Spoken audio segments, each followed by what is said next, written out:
a reputation as one of the finest pilots in the Imperial Japanese Army Air Service. But even legends could see the writing on the wall. Tanaka gathered the pilots around a weathered map spread across a wooden table. His finger traced their route north, then tapped on the estimated interception point. The briefing was routine, mechanical. Altitude, formation, radio protocols. What he didn't mention, what nobody mentioned anymore, was the brutal mathematics that governed their survival. 80% casualties. That was the number whispered in the barracks late at night. When exhaustion finally broke through the facade of invincibility, 4 out of every 5 Ki-43 pilots who engaged American fighters never came home. The statistics were classified, but every man in the squadron could count. They had all watched their friends disappear, one sortie at a time.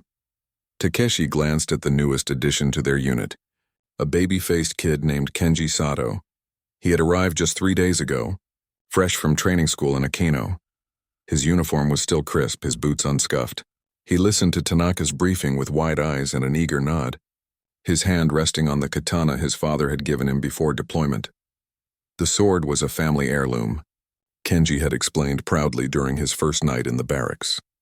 300 years old, carried by his great-grandfather during the Meiji Restoration, Takeshi hadn't had the heart to tell him that swords meant nothing at 20,000 feet, when American Hellcats came screaming out of the sun with 650 caliber machine guns blazing. The briefing ended. Pilots scattered to their aircraft, going through pre-flight checks with practiced efficiency. Takeshi caught Tanaka's eye across the flight line. The captain held his gaze for a long moment, and in that silence an entire conversation passed between them. They both knew what was coming. The Ki-43 was a beautiful aircraft in many ways. Its maneuverability was legendary, capable of tight turns that would rip the wings off heavier fighters. In the early days of the war over Burma and Malaya, Oscar pilots had dominated the skies. But that was when they faced outdated British Brewster Buffaloes and American P-40s, flown by inexperienced pilots. Now they faced Hellcats, Corsairs and Lightnings piloted by veterans who had survived their own baptisms of fire. And the Oscar's advantages had become fatal liabilities. No armor plating to protect the pilot. No self-sealing fuel tanks to prevent fires. Armament so light that it took sustained bursts to bring down the heavily armored American bombers they were supposed to intercept. The Ki-43 could dance through the sky like a cherry blossom on the wind, but one good burst from a Hellcat's guns would tear it apart like paper. Takeshi climbed into his cockpit, settling into the familiar seat with the ease of repetition. His hands moved through the startup sequence automatically while his mind wandered to his family in Hiroshima. His mother's last letter sat folded in his breast pocket, next to a photograph of his younger sister Yuki.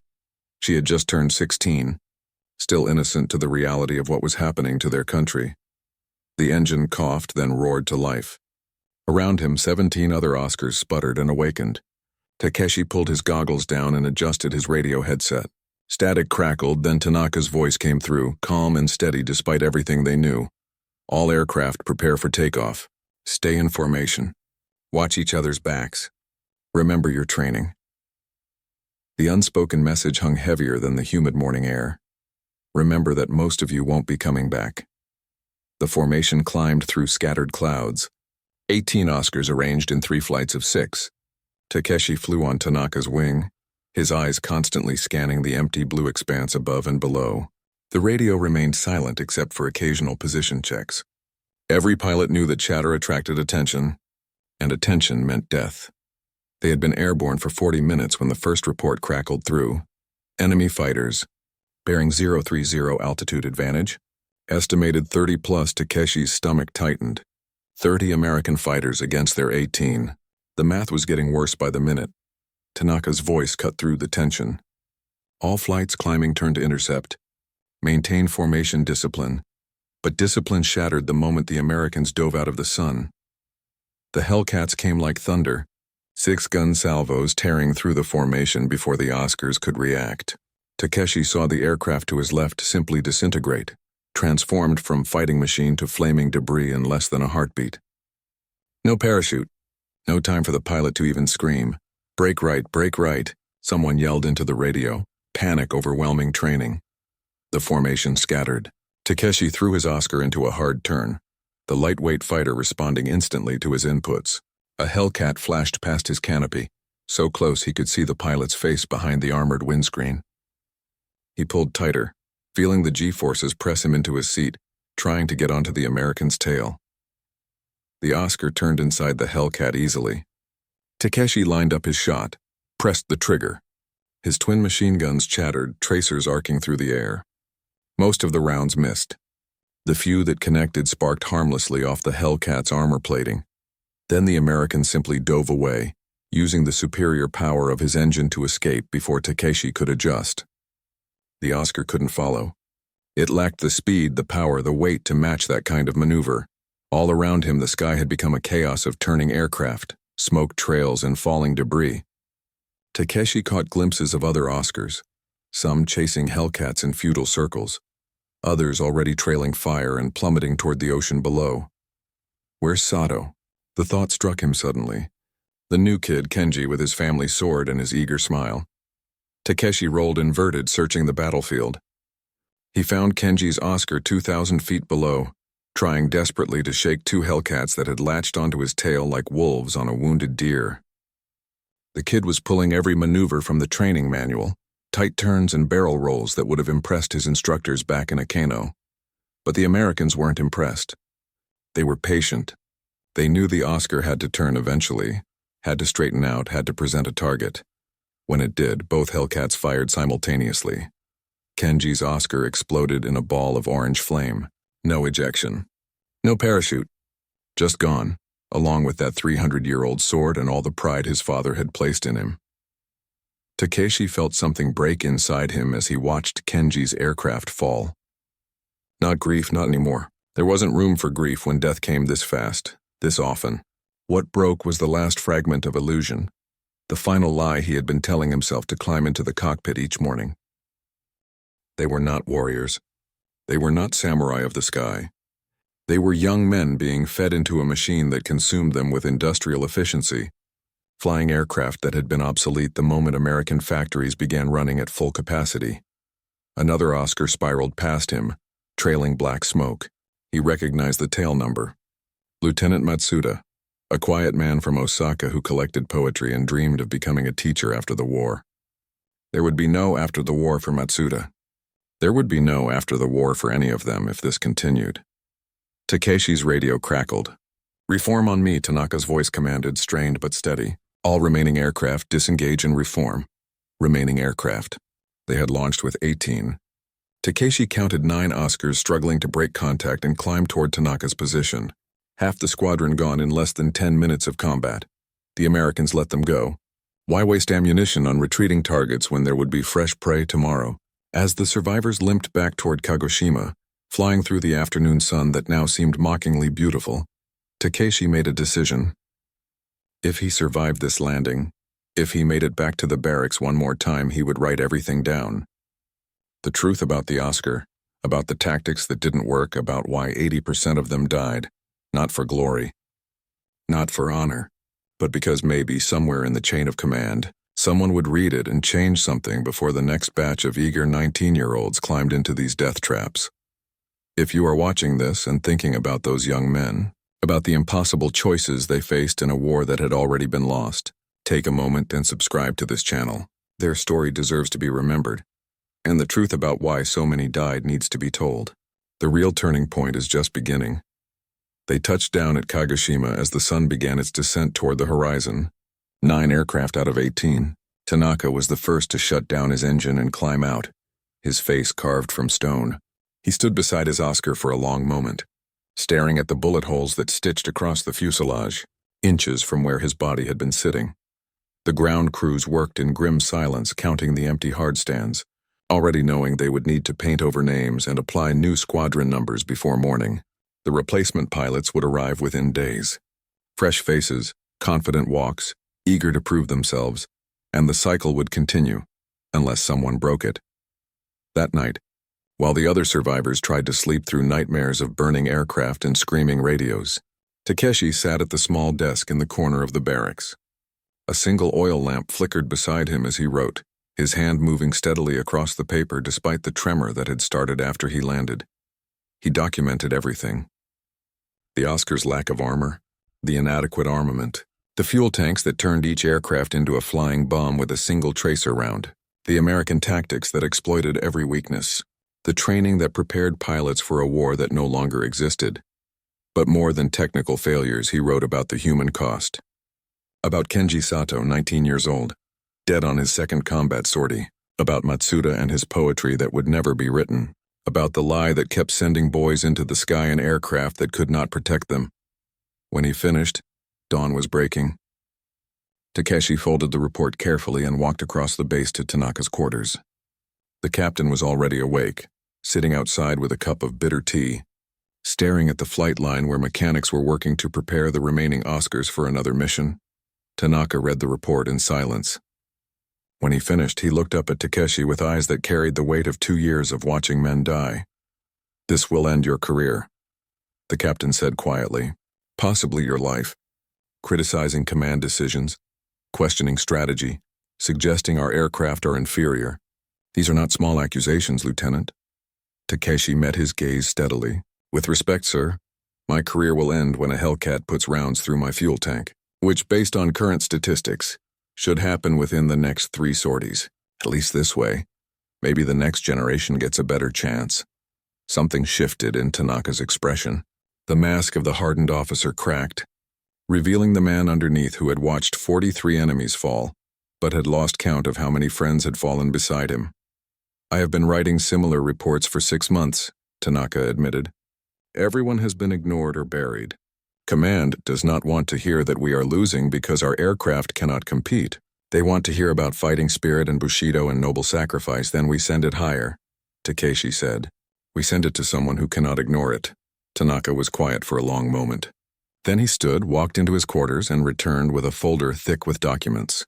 His own reports, detailed and damning, chronicling the systematic failure of the Ki-43 program and the deaths it had caused. "There is a colonel at headquarters in Tokyo," Tanaka said slowly. "Minoru Genda. He was at Pearl Harbor, planned the attack.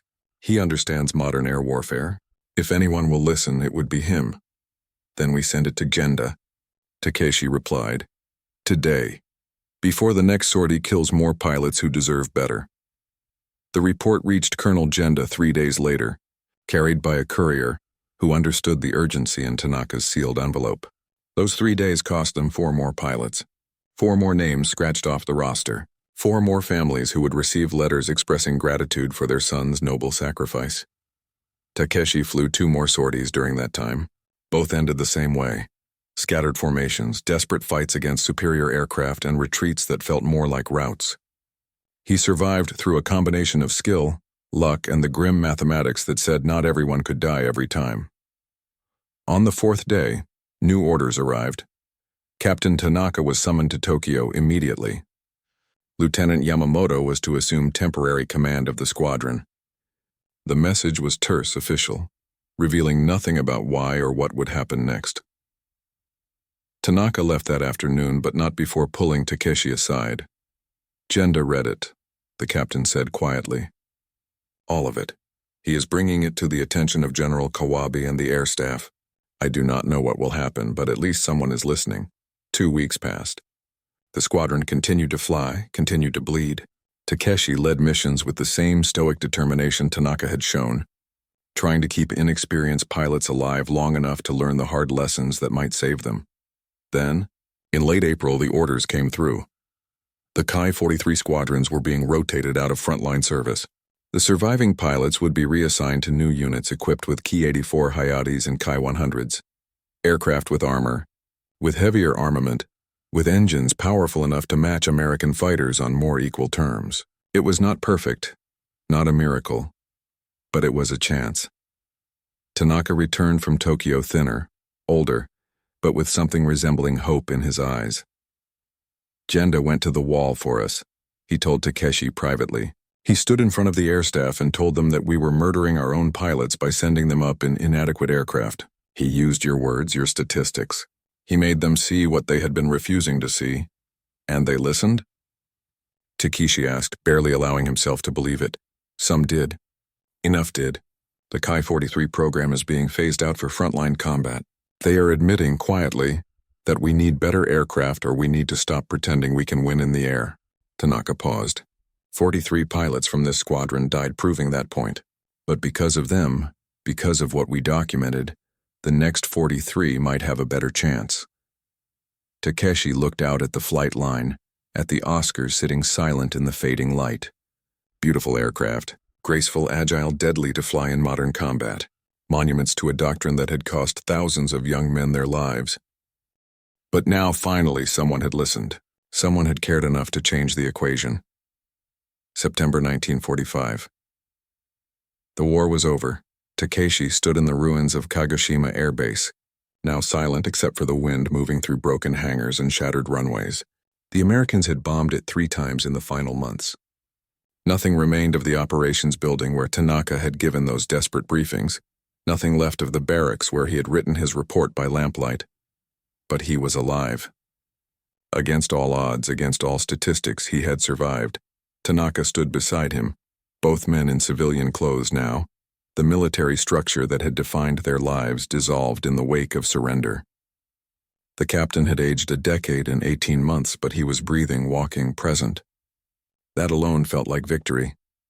They learned later, through scattered reports and quiet conversations with other survivors, that the changes they had pushed for had saved lives. Not enough lives. Never enough. But the squadrons that transitioned to Ki-84s and Ki-100s had better survival rates. 40% casualties instead of 80. Still terrible, still a meat grinder. But 40 pilots out of 100 going home instead of 20 meant families that remained whole, futures that remained possible. Takeshi had received word from Hiroshima in late August. His mother and sister had been visiting relatives in the countryside when the bomb fell. They survived. His childhood home was ash, but his family was alive, in a world that had become defined by loss. That felt like a miracle. "I'm going back to farming," Tanaka said quietly, staring at the overgrown airfield where grass was already reclaiming the concrete. "My family has rice fields in Niigata. Honest work, quiet work, work that does not involve watching young men burn." Takeshi nodded. "I think I will teach. Maybe at a school. Tell young people about history so they understand the cost of repeating it." They stood in silence for a moment. 2 men who had faced death together and somehow found their way back to life. "Tell the story," Tanaka said finally. "What we saw, what we learned, why so many died. Not for politics or blame, but so people remember that wars are fought by human beings, not statistics. That every number in a casualty report was someone's son, someone's brother, someone who mattered." Takeshi thought of Kenji Sato and his 300-year-old sword, of Matsuda and his poetry, of 41 other names that had been scratched off the squadron roster during his time at Kagoshima. "I will remember them," he promised. If this story moved you, if you want to hear more forgotten histories about the real people behind the statistics, please take a moment to like this video, subscribe to the channel, and leave a comment telling us what stories you want to hear next. These voices deserve to be remembered. Their sacrifices deserve to be understood. Thank you for watching until the end. Their memory lives on because you listened.